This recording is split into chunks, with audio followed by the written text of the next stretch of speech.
में क्या शब्द दिया गया है, न क्यों, न कैसे, न कब, न कहां, न किसने, न किस कक्षा में, न किस दिशा में। मतलब सिंपल है कि वो कह रहा है कि राम पत्र लिखता है।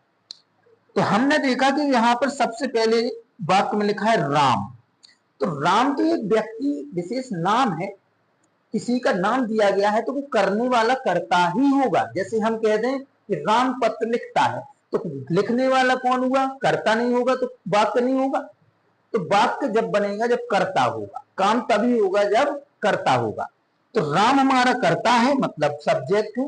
तो हम नाम का जो होता है नाम ही लिखते हैं, तो हम राम का क्या लिखेंगे, राम ही लिख देंगे।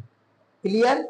इसके बाद वो कह रहा है मेन वर्ब, मतलब मुख्य क्रिया। हिंदी में भी लिखा है, इंग्लिश में भी लिखा है।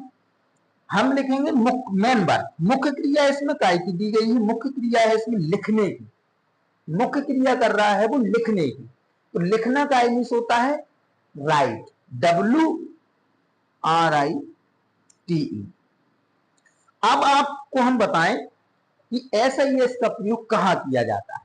SIS का प्रयोग बहुत जरूरी है प्रेजेंट इंडेफिनिट के सिंपल सेंटेंस, क्योंकि SIS का प्रयोग उसमें होता है।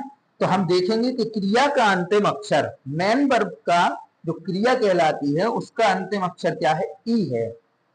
तो ई होगा तो हम उसमें क्या लगा देंगे, एस लगा देंगे।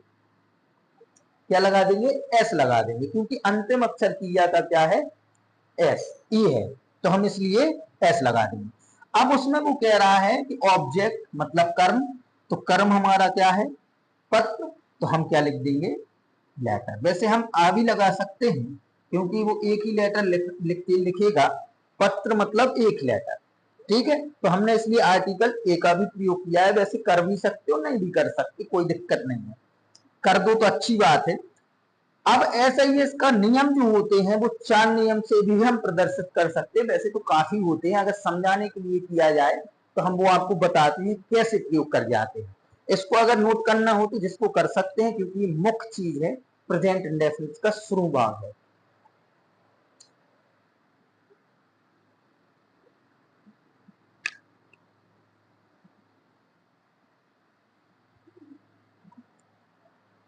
SIS का प्रयोग करना हम आपको बताते हैं कैसे किया जाता है प्रेजेंट इंडेफिनिट में।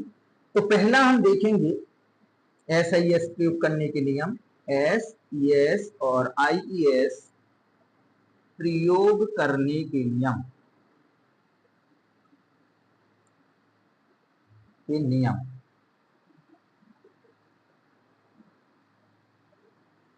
SIS प्रयोग करने के नियम काफी सारे लोग ऐसा बता देते हैं कि ई हो तो कुछ एस लगा देते हैं, ये हो तो मतलब कुछ ना कुछ वो ऐसा बताएं। हम आपको एक पूरा थ्योरी के साथ बताएंगे कि कैसे प्रयोग किया जाता है, आप लोगों को जिसमें जल्दी से समझ में आ जाए।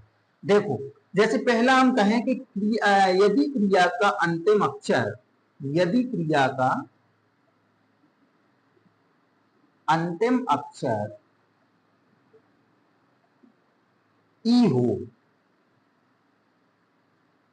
तो केवल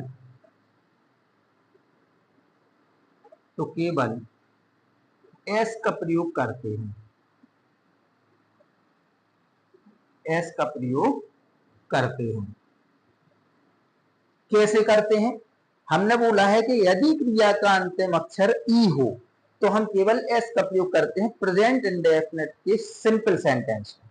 जैसे हम कहें मेक, MEKE, मेक मीन्स होता है निर्जीव वस्तु बनाना। तो हम जब जैसे कहें कि वह कुर्सी बनाता है, तो बनाने की स्पेलिंग हम क्या लिखेंगे, मेक। मेक मतलब होता है बनाना। अंतिम अक्षर क्या है, ई है, हम क्या लगाएंगे इसमें, केवल एस। क्या लगा देंगे इसमें, एस।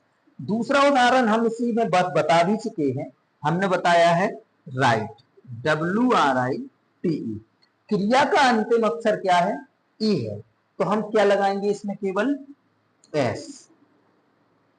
इसमें हम एस का प्रयोग कर देंगे।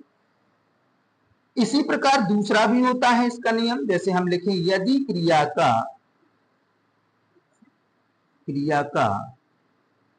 अंतिम अक्षर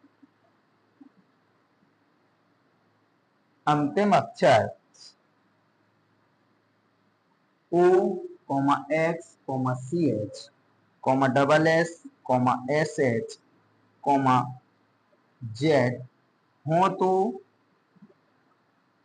केवल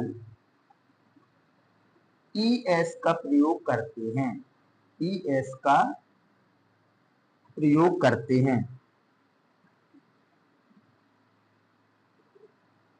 इसमें बोला गया है, क्या बोला गया है कि क्रिया का अंतिम अक्षर यदि क्या हो O comma X comma C H comma double S comma S H comma Z हो तो हम केवल काय का प्रयोग करते हैं, ई एस का प्रयोग करते हैं। उदाहरण देख लेते हैं, जैसे हमने कहा गो, गो मीन्स क्या होता है, जाना।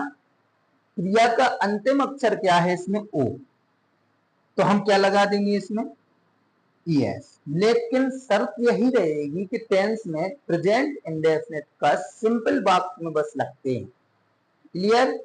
हमने देखा जैसे टीच, टीच मीन्स क्या होता है, पढ़ाना, तो हम लिखेंगे टीच, अंतिम अक्षर क्या है, सी एच है, हम क्या लगा देंगे, यस।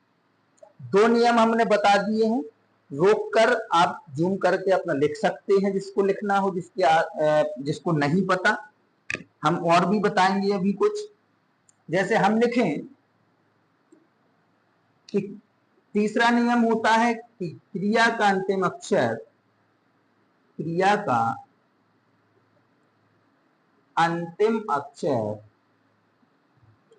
वाई हो तथा वाई के पहले